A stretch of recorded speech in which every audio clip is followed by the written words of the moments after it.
একটু সময় দাও আব্বু। এটুকু বলেই উঠে গেল। অশান্ত মন নিয়ে রুমে যেতেও কষ্ট হচ্ছে, হাত পা কাঁপছে। কাল ওই ছেলে দেশে আসলে কি হবে, বিয়ে হয়ে যাবে? এসব ভাবনারা আলোর দুর্বল চিত্তকে আরো দুর্বল করে দিচ্ছে।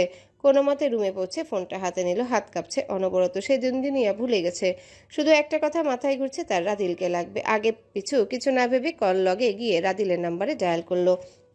কিছুক্ষণ রিং হতে ওপাশ থেকে রাদিল ফোন তুলেই বলল, কি রে, কি হয়েছে বাড়িতে?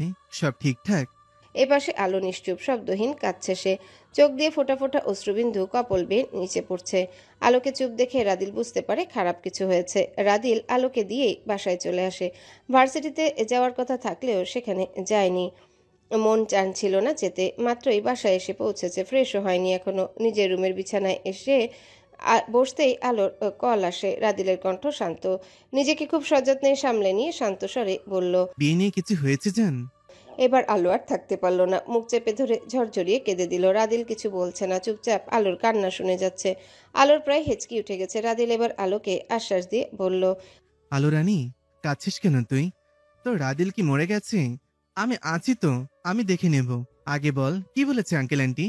আলো নিজেকে যথাসম্ভব শান্ত করে ভাঙা ভাঙা কণ্ঠে বলল, আব্বু আব্বু বলেছে কাল ছেলে আসবে, আর আমাকে নাকি আগামী সপ্তাহের মধ্যে বিয়ে বিয়ে বাকিটা আর বলতে পারল না। আবারও কান্নায় ভেঙে পড়ে সে। রাদিলের বোঝা শেষ আলোর কথা।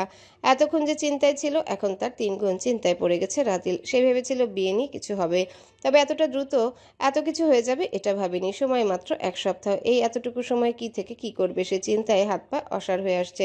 হঠাৎই শান্ত হয়ে থাকা ছেলেটা উত্তেজিত হয়ে পড়ল, কেমন উন্মাদের মতো ঘরের মধ্যে ঘোরাঘুরি করতে করতে বলল, আলো, আলো প্লিজ কান্না থামা। আমি আসছি এখনই। আঙ্কেল আন্টিকে আমি বোঝাবো, তুই কাঁদিস না। রাদিলের আসার খবর শুনে আলো কান্না থামিয়ে দিল। এইটুকু সময়ের মধ্যে আলোর চোখ ফুলে গেছে কান্নার জন্যে। তবে এখন আর কাঁদলে চলবে না, কারণ রাদিল হাইপার হলে সমস্যা। কখন কি করে বসবে তার কোনো ইয়াত্তা নেই। তাই ফোলা ফোলা চোখ মুখ নিয়ে রাদিলকে থামিয়ে বলল, এই না, তুই এখন আসিস না রাদিল। আমি এখন যাব আব্বু আম্মুর কাছে।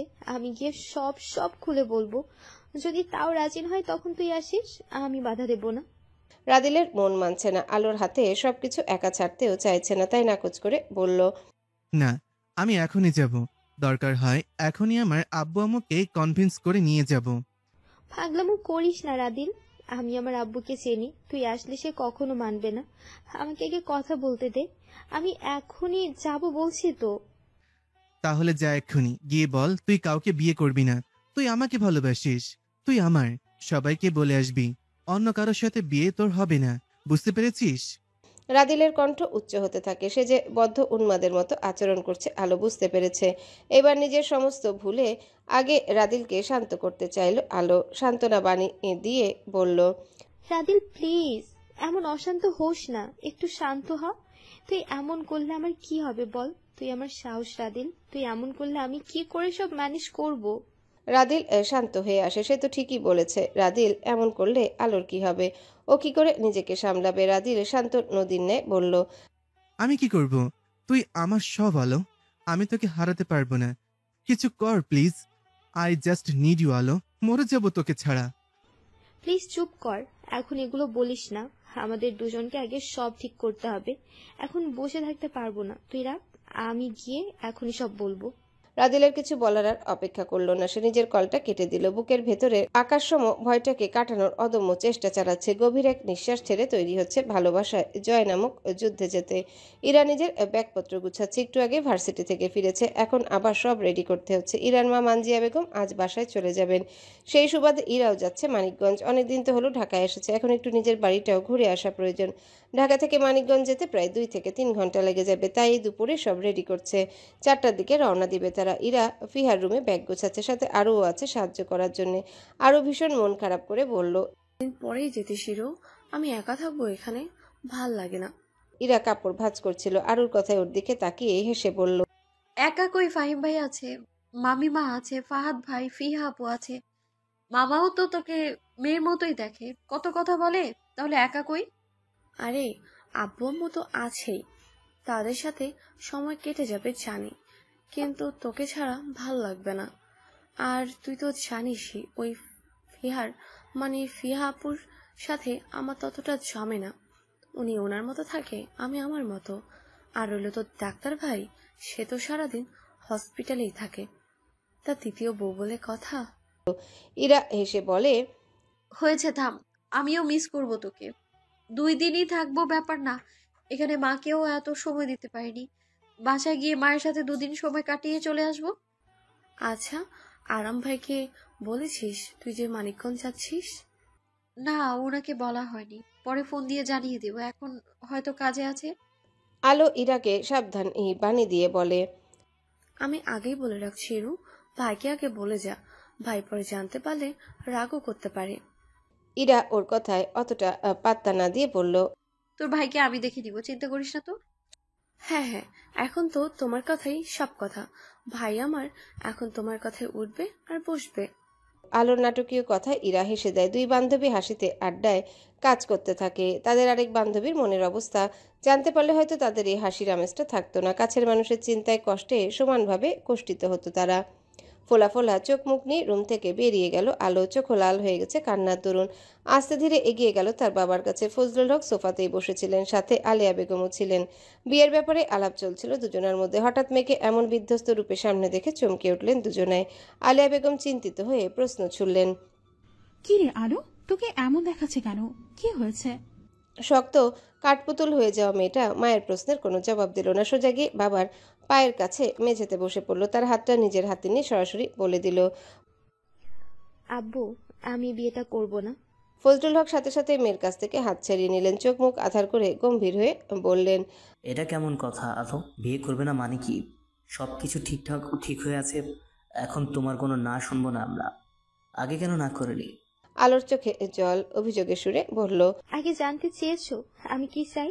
আমাকে তো কিছু বলার সুযোগ কি দাওনি। দিনে এসে এঙ্গেজমেন্ট বিয়ে সব ঠিক করে ফেললেন। আমার মতামতের কি কোনোই মূল্য নেই? আচ্ছা তো বলো, তোমার কি মতামত? কেন বিয়ে করবে না তুমি? আমি অন্য কাউকে ভালোবাসি আব্বু। ভালোবাসার খাতিরে সমস্ত লাজ লজ্জা ভুলে বাবার সামনে বলেই ফেলল নিষিদ্ধ কথাটি। আলো সোজাসাপটা কথায় বসা থেকে দাঁড়িয়ে গেলেন ফজলুল সাহেব। সঙ্গে আলিয়া বেগমও উঠে গেলেন মেয়ের এহেন কথায়। ফজলুল সাহেব বড় বড় চোখ দুটো আরো বড় করে চাইলেন। মেয়ের পানে হিংস্রের মতো গর্জে উঠে বললেন, তুমি কি বলছো? তোমার কোনো আন্দাজ আছে অন্য কারোর সাথে তোমার সম্পর্ক আছে? ছি, এমন একটা কুলাঙ্গার মেয়ে আমি জন্ম দিয়েছি। পরপরই আলিয়া বেগমের দিকে তাকিয়ে বললেন, আমি থাকতে তোমার মেয়ে এসব করলো কি করে আলেয়া? তুমি দেখে রাখতে পারলে না মেয়েকে? আলোর মনে হচ্ছে আলো তার নতুন বাবাকে দেখছে। সে জানে তার বাবা একটু রাগী, একটু না অনেকটাই রাগী, কিন্তু এভাবে কখনো আলোকে বকেনি সে। আলো রীতিমতো কান্না করে দিয়েছে। আলিয়া বেগমও মাথা নিচু করে চুপ হয়ে আছে। আলো বাবাকে বোঝানোর জন্য কান্নারত অবস্থায় বলল, আব্বু, আমার কথাটা একবার শোনো, ও অনেক ভালো একটা ছেলে। আব্বু। আলোকে বাকিটা শেষ করতে না দিয়ে ফজলুল সাহেব কষিয়ে একটা চড় মারলেন। আলো স্তব্ধ হয়ে দাঁড়িয়ে আছে গালে হাত রেখে। বাবার আগে রি রি করতে করতে বললেন, লাজ লজ্জার মাথা খুঁয়ে এসেছো তুমি, আবার বড় মুখ করে ছেলের গুণ গাইছো। এই শিক্ষা দিয়েছি আমি তোমাকে, এখন তোমার কোনো কথা শুনবো না আমি। তোমার বিয়ে রাফসানের সাথেই হবে। আলো এখন শক্ত হলো। কান্না থামিয়ে ঘর থেকে বেরিয়ে বাবাকে উদ্দেশ্য করে শক্ত গলায় বলল, আব্বু, আজ অবধি তোমার কোনো কথার অমান্য করিনি আমি, তবে আজ আমি তোমাকে মানতে পারবো না। আমি ভালোবাসি ওকে, ওকে ছাড়া কাউকে বিয়ে করব না আমি। মেয়ের এমন নির্লজ্জের মতো কথায় মাথায় রাগ উঠে গেল গম্ভীর রাগী লোকটির। আরেক দফা মেয়ের গায়ে হাত তুলল। বাম গালের একই জায়গায় আরেকটা চর বসালো। এবার আলেয়া বেগম এগিয়ে এসে মেয়েকে ধরে বললেন, কি করছেন আপনি? এত বড় মেয়ের গায়ে এতবার হাত তোলে কেউ? প্রয়োজন হলে তোমার গায়ে হাত তুলবো। কান খুলে শুলে রাখো আলেয়া, ও যদি এই বিয়ে না করে আর ওই ছেলের সাথে কোনো সম্পর্ক বা কোনো কাণ্ড ঘটায়, তাহলে আমি তোমাকে তালাক দেব। এটুকু বলেই রাগে গজগজ করতে করতে রুমের দিকে চলে গেলেন ফজলুল সাহেব। দুজন নারীকে স্তব্ধ নিশ্চুপ করে দিয়ে চলে গেলেন। আলো আলিয়া বেগম দুজনেই অবাক হয়ে তাকিয়েছে। তারা ভাবতেও পারছেন এই বিষয় নিয়ে এসে আলিয়াকে তালাক দেওয়ার কথা বলতে পারবেন। আলো মায়ের দিকে তাকিয়ে তাকে কিছু বলবেন, তার আগে আলিয়া বেগম হাত উঁচু করে থামিয়ে দিল তাকে। শান্ত চোখে কঠোর স্বরে বলে উঠলেন, এই বয়সে তাহলে তালাক করিয়ে ছাড়বি বাবা মায়ের? আলো মাথায় আকাশ ভেঙে পড়ল মায়ের কথায়। মাও তাকে দোষারোপ করছে। তার মা তাকে বুঝতেছে না। মেয়ের ভিতরের খবর তার মা বোঝারই চেষ্টা করছে না। কি দিয়ে বোঝাবে তাদের? মেয়েকে থমকিয়ে রেখে তিনিও চলে গেলেন ভিতরে। আলো কিছুক্ষণ একধানে দাঁড়িয়ে থাকে, তারপর রোবটের ন্যায় হাঁটতে হাঁটতে নিজের রুমের ভেতর চলে যায়। আজ রুমের এই দরজা হয়তো আর খুলবে না। সময়টা কালী সন্ধ্যা বা ভরা সন্ধ্যা। রাস্তার মাঝখানে কালো মার্সিডিজ গাড়িটি দাঁড় করিয়ে রেখেছে আরহাম। প্রায় অনেকবারই ইরার নাম্বারে ডায়াল করেছে সে, কিন্তু ইরা ফোন তুলছে না। প্রতিবারই রিং হচ্ছে কিন্তু ফোন পিক করছে না। আরও কেউ অনেকবার কলে ট্রাই করেছে কিন্তু ব্যস্ত, হয়তো ফাহিমের সাথে কথা বলছে। এবার ধৈর্যের বাঁধ ভাঙলো তার। ফোনটাকে পাশের সিটে ছুড়ে দিয়ে গাড়ি স্টার্ট করলো। ফুল স্পিডে গাড়ি চালাচ্ছে। গন্তব্য ফাহিমদের বাসা। কিছুক্ষণ ড্রাইভ করার পরই সে পৌঁছে গেল তার গন্তব্যে। ফাহিমদের ফ্ল্যাটের সামনে এসে বেল বাজালো আরহাম। অল্প কিছুক্ষণের মধ্যে ভেতর থেকে আরও এসে দরজা খুলে দিল। ভাইকে চোখের সামনে দেখে খুশিতে জড়িয়ে ধরলো তাকে। খুশি হয়ে বলল, ভাই তুমি এসেছো? আমি মাত্রই তোমাকে কল ব্যাক করতে যাচ্ছিলাম। আরহাম বোনকে দেখে কিছুটা শান্ত হলো। তাকে আলতোভাবে ধরে বলল, তুই কি আর মিস করিস নাকি ভাইকে? তোকে ফোন করলে তুই বিজি পাওয়া যায়। আরও ভাইয়ের বুক থেকে মাথা তুলে বলল, এখনই তো একটু ব্যস্ত ছিলাম, খেয়াল করিনি। এমনি সময় তো তুমি বিজি থাকো, তোমাকে দিনে মাত্র একবার পাওয়া যায়। এমন সময় ওদের সামনে আসলো ফাতেমা হক। উনি এসে আরহামকে দেখেই বললেন, আরে বাবা আহরাম, তুমি এসেছো? তো বাইরে কেন? ভেতরে এসো। আরু, ভাইকে কি বাইরেই রাখবে? ভেতরে আনো। আরহাম তাকে দেখে সালাম দিল। শাশুড়ি মায়ের কথায় আরু আরহামকে নিয়ে ভেতরে গেলেন। ভেতরে গিয়ে তো বসলো, কিন্তু কাঙ্ক্ষিত মানুষের দেখা মিলছে না এখন অবধি। আরহাম এসেছে দেখে ফিহাও রুম থেকে বেরিয়ে এসেছে। কোনো কথাবিহীন আরহামের পাশে সোফায় বসে পড়েছে। আরহাম ফিহার দিকে একবারও তাকায়নি। সে পায়ের উপর পা তুলে ফোনে বারবার ইরাকে কল করছে, তবুও তার কোনো রেসপন্স নেই। আরু আর ফাতেমা গেছে আরহামের জন্য কিছু হালকা খাবারের ব্যবস্থা করার জন্য। আরহামকে একা পেয়ে ফিহা আগ বাড়িয়ে বলে উঠল, কেমন আছেন আরহাম? আরহাম একবার চোখ তুলে তাকালো ফিহার দিকে, আবার ফোনের স্ক্রিনে তাকিয়ে উত্তর দিল, ভালো। আমার কথা জিজ্ঞেস করবেন না? আরহাম ফোনের দিকে তাকিয়ে সোজাসুজি বলে দিল। প্রয়োজন মনে করছি না। ফিহার অপমান বোধ হয়েও যেন হলো না। সে নির্নিমেষ তাকিয়ে আছে হ্যান্ডসাম গুড লুকিং ফর্সা অ্যাটিটিউডওয়ালা ছেলেটার দিকে। সব মেয়েদের ক্রাশ। কোনো একদিন ওর বর হবে ভাবা যায়। এর এমন দু একটা অপমান শুনলে ক্ষতি কি? পছন্দের মানুষের অপমানও মধুর বাণী হয়। এমন আজগুবি কথা বলল নিজেকে নিজেই সান্ত্বনা দিচ্ছে ফিহা। খাবার ট্রে নিয়ে আরহামের কাছে আসলো আরুকে দেখে আরহাম ওকে পাশে বসে জিজ্ঞাসা করলো, ইরাবতী কোথায় রে? কখন থেকে ফোনে ট্রাই করে যাচ্ছে, একবারে ফোন তুলে নেই। এখানে আসলাম, তাও তোর দেখা নেই। কোথায় আছো? আরু মস্করা করে বলল, ও আচ্ছা, তার মানে তুমি তোমার ইরাবতীকে খুঁজতে খুঁজতে এসেছো এখানে। আমাকে দেখতে শুনি। ফাজলামো করিস না। আমি তোদের দুজনের সাথে দেখা করতে এসেছিলাম। কয়েকদিনের মধ্যে ইউএসএ যাচ্ছে। তোদেরকে তো এর মাঝেও বেশি সময় দিতে পারবো না, এজন্য আজকে দেখা করতে এসেছিলাম। কিন্তু সে তো আর আমার চিন্তায় থাকে না, তাকে পাওয়া যায় না। শেষের কথাটা বিড়বিড়িয়ে দাঁতে দাঁত চেপে বলল আরহাম। তবুও আরু আর ফিহার কানে সব গেছে। ফিহা চুপচাপ শুনে যাচ্ছে আর আগে ফুঁসছে। তবুও চতুরতার পরিচয় দিয়ে সব শুধু শুনেই যাচ্ছে। এমনটা না যে আরহাম আস্তে আস্তে শুধু আরুকে শোনানোর জন্য কথা বলছে, বরং সে স্বাভাবিক আওয়াজেই বলছে। কে কি জানলো না জানলো তার কোনো মাথা ব্যথা নেই তাতে। আরু ভাইয়ের কথা শুনে বলল, তুমি রাগ করো না, ও আসলে ওদের গ্রামের বাড়িতে গেছে, মানিকগঞ্জ। আন্টি বাসায় যাবে, তাকে দিতে গেছে। আর দুদিন থেকেও আসবে। তোমাকে ফোন করে জানিয়ে দিবে বলেছিল তো, হয়তো ফোন সাইলেন্ট করে রেখেছে তাই তুলতে পারছে না। কিন্তু তুমি ইউএসএ কেন যাচ্ছ? আরুর কথা শুনে মাথায় আগুন জ্বলে উঠল আরহামের। ওকে কিছু না বলে কিছু না জানিয়ে নিজের ইচ্ছে মতো চলে গেল।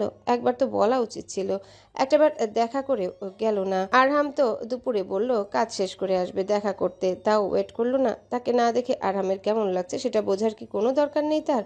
ভীষণ রাগ হচ্ছে আরহামের, তবুও যথাসম্ভব শান্ত রাখলো নিজেকে। বসা থেকে উঠে গিয়ে বলল, আজ আসছে ছোট, পরে আবার এসে দেখা করে যাব।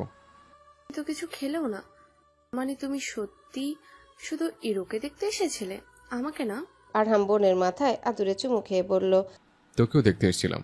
এখন বাসায় যেতে হবে, আমি টায়ার্ড। 1.5 সপ্তাহের মধ্যে ইউএসএর জন্য বেরোতে হবে। তো এখানকার সব কাজ জলদি শেষ করছে, অনেকটাই বিজি। আমি আবার এসে দেখা করে যাব। বাই। আরুকে কথা বলার সুযোগ না দিয়ে হনহনিয়ে চলে গেল আরহাম। মাথা এখন পুরো গরম হয়ে আছে। একবার ফোনটা ধরুক, তারপর বোঝাবে আরহামকে ইগনোর করার ফল। মাত্রই নিজের আপন ভিটেতে এসে পৌঁছালো ইরা। এতদিন পর নিজের গ্রাম, নিজের বাড়িতে এসে মনের কোণে খুশিরা উড়োউড়ি করছে। বাবার রেখে যাওয়া সব স্মৃতি তো এখানে। বাড়ির প্রতিটা ইটের ভেতরেই বাবার স্বপ্ন, প্রতিটা দেয়ালে বাবার ছোঁয়া। বাবার কথা মনে পড়তে আবেগে চোখ ভিজে আসে ইরার। এই এত বড় বাড়িতে মা আর ভাই একা থাকে, বাবার স্মৃতিগুলো আছে বলেই তারা এখানে থাকতে পারছে। রুবাইদা বেগম, এত ঘুরছিস কেন? আগে হাত মুখ ধুয়ে ব্যাগ থেকে কাপড়গুলো নামিয়ে রাখ মা। যা, আমি রান্না বসাচ্ছি। তোমায় আজকে রান্না করতে হবে না, 2 দিন আছি না, 2 দিন আমিই রান্না করে খাওয়াবো তোমায়। তুমি রেস্ট নাও, আমি ফ্রেশ হয়ে আসছি। মাকে রেখে নিজের চিরপরিচিত রুমে প্রবেশ করলো ইরা। রুমে এসে কিছুক্ষণ খুঁটিয়ে খুঁটিয়ে দেখলো রুমটাকে। এবার ব্যাগগুলো খুলতে বসলো, সব জামা নামাতে। ছোট ব্যাগটা খুলতেই মোবাইল আসলো হাতে। এতক্ষণ ফোনের কোনো চিন্তাই ছিল না তার। ফোনটাকে অন করতে দেখে আরহামের 88টা কল। এতগুলো কল দেখে ইরার চোখ ছানা বড়া হয়ে গেছে। নিজের বোকামির জন্য 101টা গালিও দিল নিজেকে। এতবার ফোন করেছে, একবারও তুলতে পারলো না। নিশ্চয়ই চিন্তায় ছিল, এখন রাগ না করলেই হয়। কিন্তু যে মানুষ রাগ যে করবে এটা 100% শিওর। ইরা দীর্ঘ একটা শ্বাস ফেলে আগে আরহামকে কল করলো। 2-3বার রিং হতে ওপাশ থেকে ফোন তুললো। আরহাম ফোন তুলে রাগী স্বরে বলল, তোমার সাহস কি করে হয় আমাকে কিছু না বলে তুমি গ্রামে চলে গেলে? আমাকে কি কিছু মনে হয় না তোমার? আমি যে চিন্তায় থাকি বুঝছো না? কতগুলো কল করেছি তোমাকে, রিসিভ করো নি কেন? Answer me. আরহাম যে ভীষণ চটে আছে তা বোঝা বাকি রইল না ইরার। আগে তো আরহামের রাগকে ভয়ও পেত না, পাত্তাও দিত না। এখন কেন জানি ভয় করছে। ইরা আমতামতা করে বলল, সরি, ফোনটা ব্যাগের মধ্যে সাইলেন্ট করা ছিল, এই জন্যই ধরতে পারিনি। তুমি যে গেছো একবার আমাকে বলে গেছো, আমাকে কল করে জানিয়েছো। আমি আরো পাগল হয়ে যাচ্ছিলাম তোমার সাথে একবার দেখা করার জন্য। আমার অনুভূতিগুলো বুঝতে পারো না? যখন আমাকে কল করেও পাবা না, সামনেও পাবা না, তখন বুঝবা কেমন লাগে। ইরা অপরাধীর ন্যায় বলল, আপনি এমন কথা কেন বলছেন? আমি সরি বললাম তো, আমি জানি ভুল হয়ে গেছে আমার। আমি বুঝতে পারিনি আপনি মিস করবেন। আমি ভেবেছিলাম আপনি অফিসে কাজে ব্যস্ত, তাই আর ডিস্টার্ব করিনি। ভাবলাম রাতে একেবারে এসে জানিয়ে দেব। আমি তোমাকে আগে বলেছি, তুমি আমার কাছে অফিসের আগে। সবসময় ফার্স্ট প্রায়োরিটিটা আমি তোমাকে দিয়েছি, তবুও বোঝো না। ভুল হয়ে গেছে তো, এবারের মতো ক্ষমা করে দিন না, আর হবে না। তোমার ভুল আর ক্ষমা তুমি তোমার কাছে রাখো। বাই। টাস করে মুখের উপর কল কেটে দিল আরহাম। ইরা বুঝতে পারছে সে রেগে আছে। মুড ভালো থাকলে রাগ না থাকলে আরহাম সবসময় ইরাকে আপনি করে বলে। আজ তো রেগেই আছে, আর আপনি বলবে কখন? ফোন কেটে দেওয়ার পরও ইরা কয়েকবার কল করেছে আরহামকে, সে তুলেনি।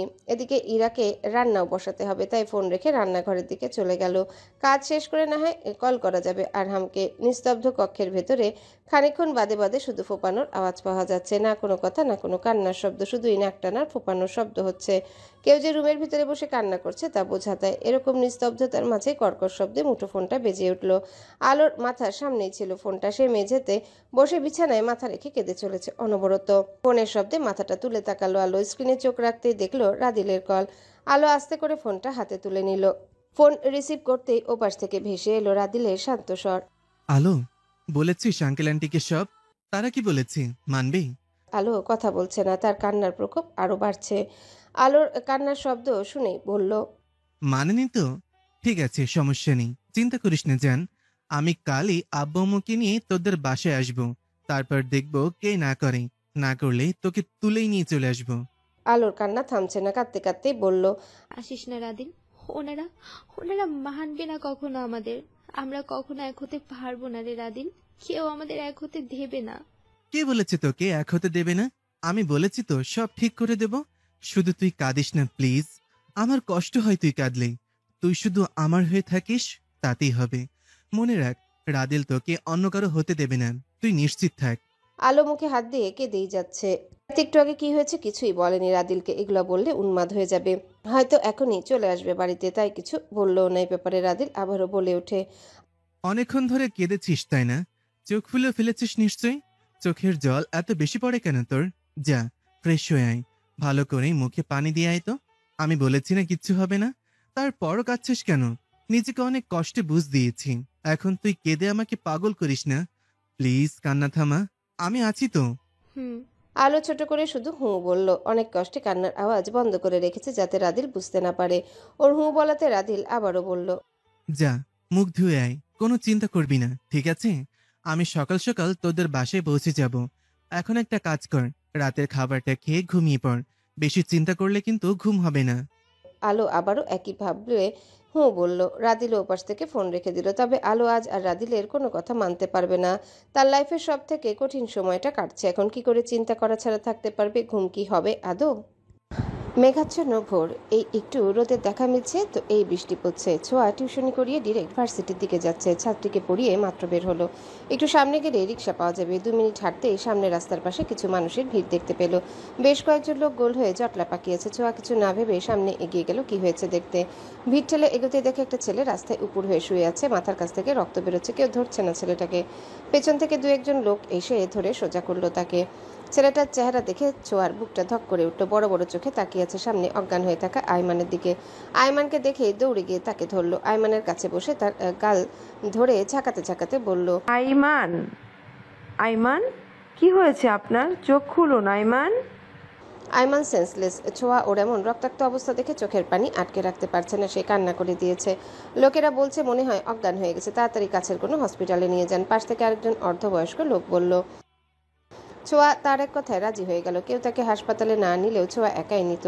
লোকটা যখন এগিয়ে এসেছে তখন তো ভালোই হলো। এই শহরে মানুষকে সাহায্য করার মানুষ খুব কমই পাওয়া যায়। সবাই মিলে ধরাধরি করে কাছের একটা হাসপাতালে নিয়ে যাওয়া হলো আইমানকে। যে লোকগুলো সাথে এসেছিল তারা আইমানকে হসপিটালে পৌঁছে দিয়ে চলে গেছে। ছোঁয়া কেবিনের বাইরে চেয়ারে বসে কান্না করছে। সে নিজেও জানে না এত কেন কাঁদছে। শুধু মনে হচ্ছে আইমানকে এভাবে দেখে কোথাও একটা কষ্ট হচ্ছে, কিছু হারিয়ে যাওয়ার ভয়ও হচ্ছে। ওখানে লোকজনের কথায় এতটা তো বুঝতে পেরেছে যে আইমানের অ্যাক্সিডেন্ট হয়েছে, এক বাইক এসে ধাক্কা মেরে চলে গেছে। তবে বিস্তারিত আইমানের থেকেই জানা যাবে। ছোঁয়া ওদের বন্ধুদের সবাইকে ফোন করেছে, তবে কাউকে পায়নি ফোনে। রাদিল ফোন তুলছে না, আলোর ফোন অফ, ইরাও ফোন তুলছে না। একমাত্র আরুই ফোনটা তুলেছিল। সে কিছুক্ষণের মধ্যে চলে আসবে বলেছে। কিছুক্ষণ পরেই ডাক্তার বেরিয়ে আসলো। ছোঁয়া উঠে ডাক্তারের সামনে দাঁড়িয়ে চিন্তিত গলায় বলল, কি হয়েছে আঙ্কেল? আইমান ঠিক আছে? তুমি কি হও, ফ্রেন্ড? ছোঁয়া ঝটপট মাথা ঝাঁকিয়ে হ্যাঁ বুঝালো। ডাক্তার হেসে বলল, হি ইজ ফাইন। কপালের ডান পাশে ভারী আঘাত লাগায় সেন্সলেস হয়ে যায়। কয়েকদিন রেস্ট নিলেই ঠিক হয়ে যাবে। আর কিছুক্ষণের মধ্যে কেন ফিরে যাবে, ভয় নেই। ডাক্তারের কথা একটু স্বস্তি পেল, আবার কেন যেন মন আনচান করছে। ছোট্ট করে বলল, আমি কি এখন ভেতরে যেতে পারবো? হ্যাঁ শিওর, তুমি ভেতরে গিয়ে বসো। ওর কিছুক্ষণের মধ্যেই জ্ঞান ফিরে আসবে, আর বিকেলের মধ্যে বাসায় যেতে পারবে। ছোঁয়া ডাক্তারকে থ্যাঙ্কস বলে ভেতরে চলে গেল। ভেতরে ঢুকে আইমানকে নিথর হয়ে বেডে শুয়ে থাকতে দেখে বুকের ভেতর মোচড় দিয়ে উঠল। সে আইমানের সাথে যতই ঝগড়া করুক আর যতই বকাঝকা করুক, কখনো এভাবে তো দেখতে চায়নি। এতদিনে ওর সাথে থেকে এটুকু তো বুঝতে পেরেছে যে মনটা ভীষণ পরিষ্কার, ভীষণ কেয়ারিং একটা ছেলে। ঝগড়া করলেই মনে হয় বাচ্চাদের সাথে ঝগড়া করছে। আইমান হয়তো ছোঁয়ার জীবনে একটা বড় অংশ হয়ে দাঁড়িয়েছে, যেটা ছোঁয়ার বোঝার বাইরে। সে আস্তে আস্তে গিয়ে আরমানের বেডের ডান পাশে চেয়ার টেনে বসলো। আরমানের কপালে ব্যান্ডেজ করা চুলগুলো এলোমেলো হয়ে কপাল জুড়ে ছড়িয়ে আছে। ছোঁয়া আস্তে করে আইমানের কপালে সাদা চকচকে ব্যান্ডেজটাতে হাত ছোঁয়ালো। মেয়ে মানুষের আবেগ একটু বেশিই থাকে, কিছু হলেই কেঁদে ফেলে। কান্নাটাই তাদের আবেগ প্রকাশ করার মাধ্যম। এমনি এতক্ষণ কান্না করছিল, এখন আবার শুরু হয়ে গেল। কেন জানি আইমানকে দেখে ছোঁয়ার কষ্ট হচ্ছে। বেডে রাখা আইমানের হাতটাকে নিজের দু হাতের মুঠোয় পুড়ে নিল। মেয়েটা ভীষণ শক্ত করে ধরে আছে হাতটা। ও কেন হাতটা এভাবে ধরলো নিজেও জানে না। হাতটাকে দেখে আপনা আপনি শক্ত করে ধরে ফেললো। এটাকে কি প্রণয়ের টান বলা চলে? কিছুক্ষণ পরে আইমানের হুঁশ ফিরে আসে। সে পিটপিট করে চোখ খুলে। ছোঁয়া কান্নারত অবস্থায় একভাবে তাকিয়েছিল ওর দিকে। ওকে জ্ঞান ফিরে আসতে দেখে গাল থেকে নোনা জলটুকু মুছে ফেলতে চাইলো, কিন্তু তার ডান হাত ছিল আইমানের হাতের মুঠোয়। আইমানের হাতে হাত রাখায় কখন আইমান সেটা শক্ত করে ধরে ফেলেছে তাও বুঝতে পারেনি ছোঁয়া। ডান হাত ছাড়াতে না পেরে বাঁ হাত দিয়ে চোখ মুছে নিল, তবে কান্নার চিহ্ন এখনো চোখে মুখে লেগে আছে, যে কেউ দেখলেই বুঝতে পারবে। আইমান পুরোপুরি চোখ খুলে কয়েক সেকেন্ড কিছু মনে করার চেষ্টা করলো। সব মনে পড়তে চোখ পড়লো ছোঁয়ার দিকে। ওকে দেখে অবাক হয়ে প্রশ্ন ছুড়ল, ছোঁয়া তুমি এখানে?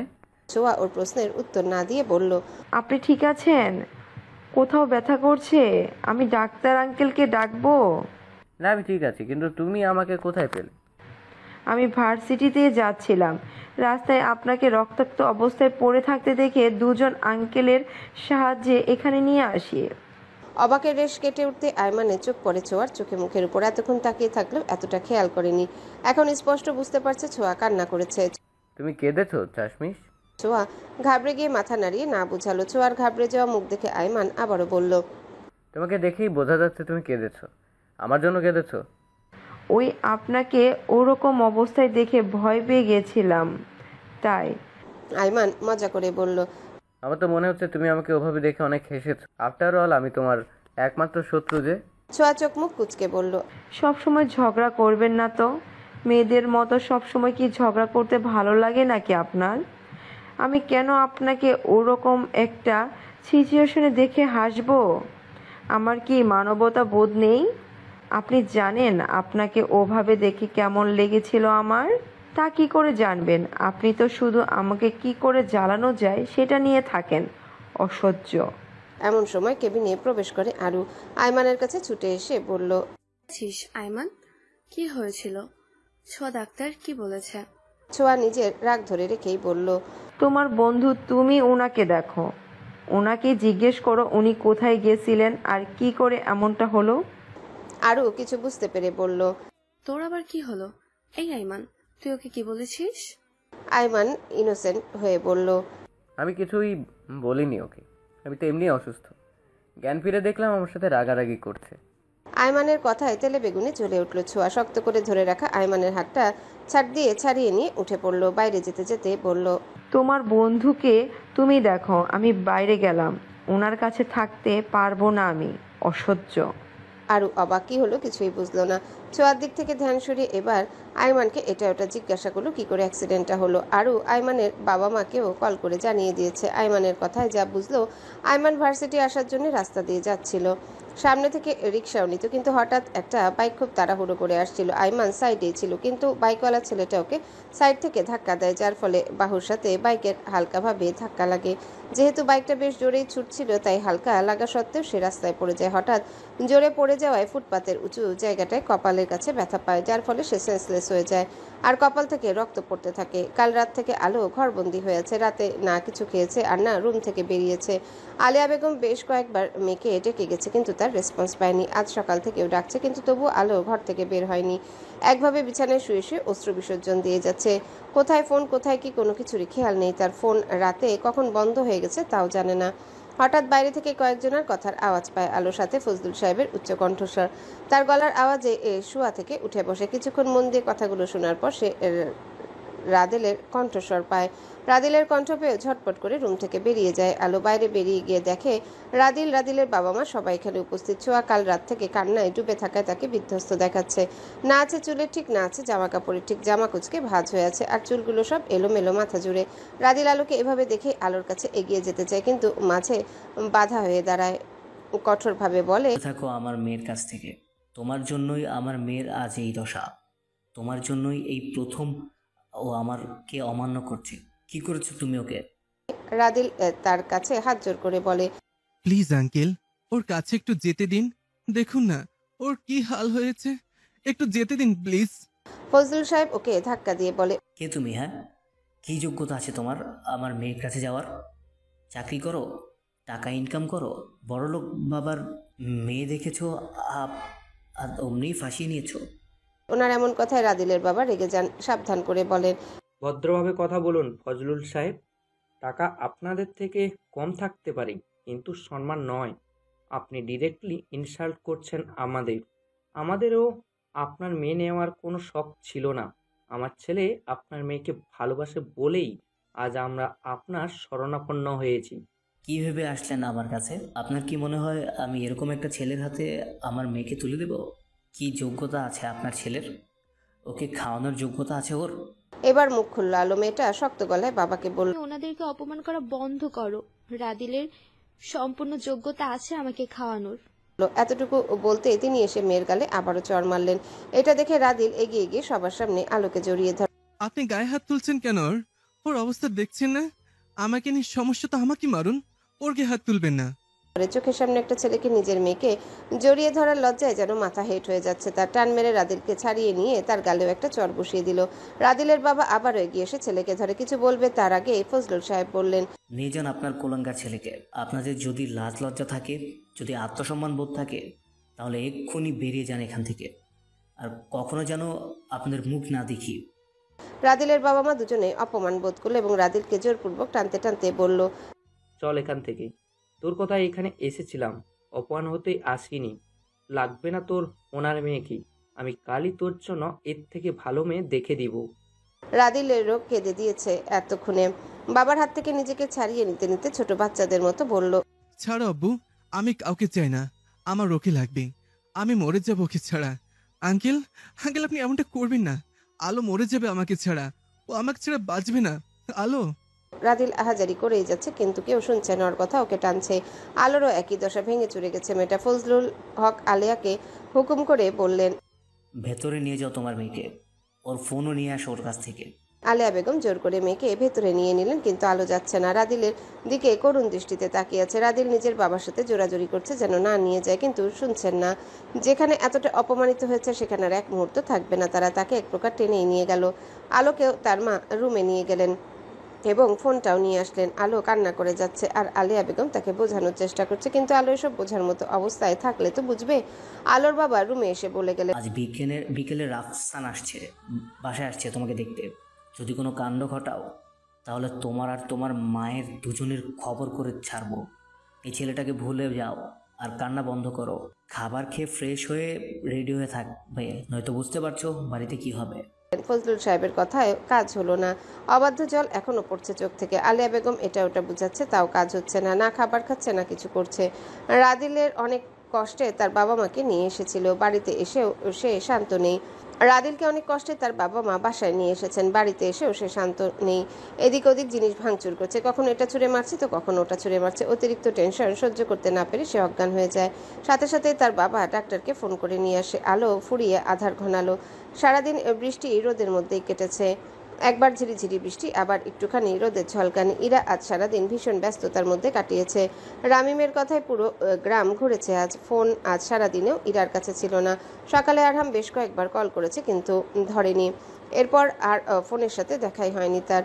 সকালে কাজ সেরে দুপুরের দিকে গেছে, বিকেলে বাসায় ফিরেছে। ফোনটা বাসায় ফেলে রেখে যাওয়ায় চিন্তাও হচ্ছিল, আরহাম কল করলে তো পাবে না, তখন না আবার রাগ করে। তবে বাসায় এসে আরহামের একটা কলও পায়নি, শুধু ছোঁয়ার আরুল কল এসেছিল। ওদের কল দেখে আলো প্রথমে ছোঁয়াকে কল করেছিল। তখন সে জানতে পারে আইমানের অ্যাক্সিডেন্টের কথা শুনে ইরা ঢাকায় ব্যাক করতে চায়, কিন্তু ওরাই বারণ করে দেয়। যেহেতু আইমানের খুব বেশি ক্ষতি হয়নি, তাই আইমানই কথা বলে বারণ করে দেয় আসতে। মায়ের সাথে আছে কয়েকদিন থেকেই আসুক, এজন্য আর যায়নি। তবুও চিন্তা হচ্ছিল আইমানকে নিয়ে। এদিকে রাদিল আলোর এমন করুণ অবস্থার কথা কেউ খুনাক করেও টের পায়নি। রাদিল কাউকে কিছু বলেনি। কাল রাতে আইমানকে কল করে শুধু জানিয়েছিল যে বিয়ের জন্য প্রেশার দিচ্ছে। তারপর কারোর সাথে আর রাদিলের কথা হয়নি। সে তো নিজের বাবা মাকে বোঝাতেই ব্যস্ত ছিল। রাদিলের বাবা মা তো এখন ওকে বিয়ে করাবেনই না, কিন্তু ছেলের জেদের কারণে যেতে রাজি হয়েছিল। সেখানে গিয়েও লাভ হলো না। আজ সারাদিনেও রাদিলের খবর নেই। ইরা আলো রাদিলকেও কল করছিল, কিন্তু কাউকেই পায়নি। আইমানরাও করেছিল, পায়নি। সময়টা কিভাবে কোন অবস্থায় যাচ্ছে তারা নিজেরাও বুঝতেছে না। ইরা কখন থেকে আরহামকেও কল করে যাচ্ছে, কিন্তু ফোন তুলছে না। তাই মন খারাপ করে নিজের রুমে বসে আছে। আচানক ফোনটা বেজে উঠে চমকে যায় ইরা। যাকে ভেবেছিল সে কল করায় তো আরো খুশি হয়ে যায়। আরহামের কল দেখে ঝট করে রিসিভ করে ফোনটা। আরহামের বলার আগেই বলল, হ্যালো বন্ধুরা, পরবর্তী পার্ট খুব তাড়াতাড়ি আসবে, তো সবাই অপেক্ষায় থাকো। আর চ্যানেলটি যারা এখনো সাবস্ক্রাইব করোনি তারা পরবর্তী পার্ট দেখার জন্য চ্যানেলটি সাবস্ক্রাইব করে রেখো। ধন্যবাদ সবাইকে, আমাদের সাথেই থেকো।